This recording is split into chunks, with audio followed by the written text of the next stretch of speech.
Make John McCain proud of the Senate. Demand promises from William Barr on Robert Mueller. Too often in today's United States Senate, style has become a sad substitute for substance, rhetorical expressions of concern, a stand-in for real action. That's not the kind of Senate my friend and former boss John McCain revered.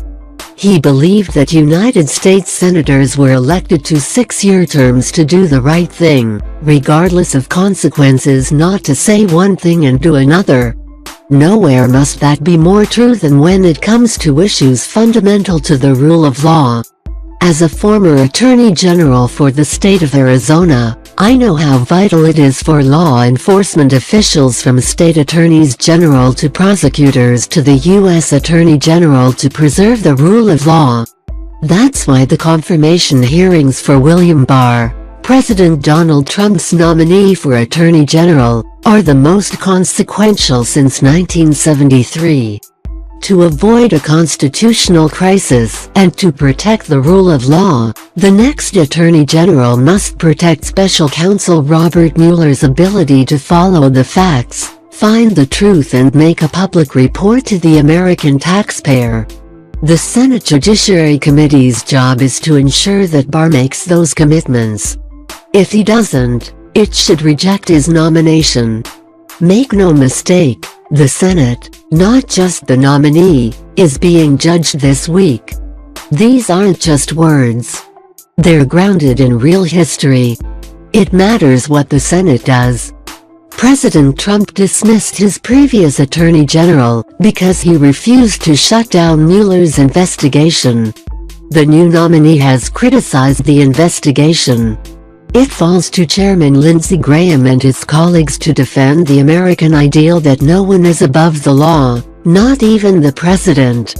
It's up to them to ensure that Mueller will be allowed to act independently, especially with the expected departure soon of Rod Rosenstein, the Deputy Attorney General, who may well have kept the investigation afloat despite Trump's tantrums. That's why Barr's hearing echoes that of President Richard Nixon's Attorney General nominee, Elliot Richardson. During Richardson's confirmation hearings, senators required specific public commitments to protect the independence of the special prosecutor. Those commitments proved to be some of the most consequential developments of the Nixon administration. Richardson felt compelled to resign 5 months later rather than carry out Nixon's orders to fire the special prosecutor.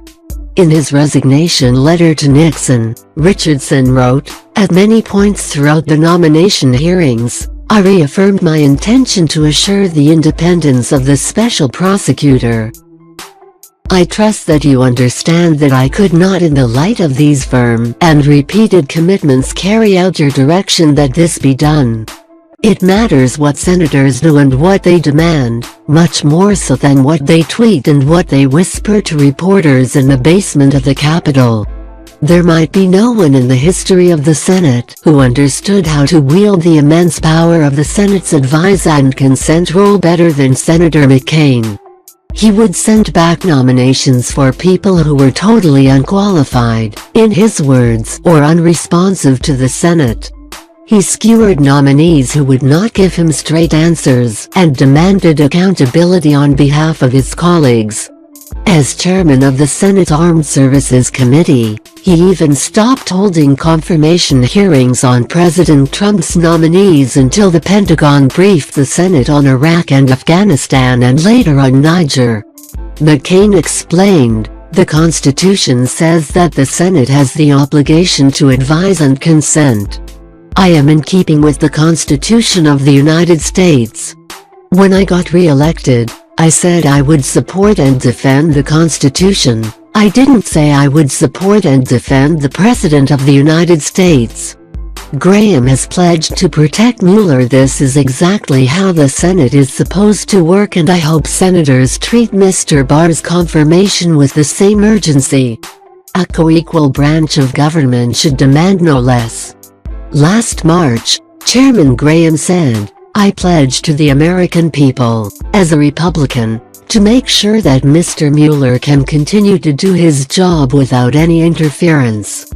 Graham and his fellow senators should solicit from Barr a commitment to allow the special counsel to complete the investigation without any interference, to releasing the special counsel's findings to Congress and the American people without President Trump withholding any evidence, and to enforce long-standing Justice Department policies that protect federal law enforcement decisions from improper White House interference. Without these public commitments from Mr. Barr, senators should vote against confirming him as Attorney General. It's time to put country ahead of party, and history is counting on nothing less. Grant Woods was Arizona's Attorney General from 1991 to 1999 and served as the late Senator John McCain's Chief of Staff when McCain was a House member in the 1980s.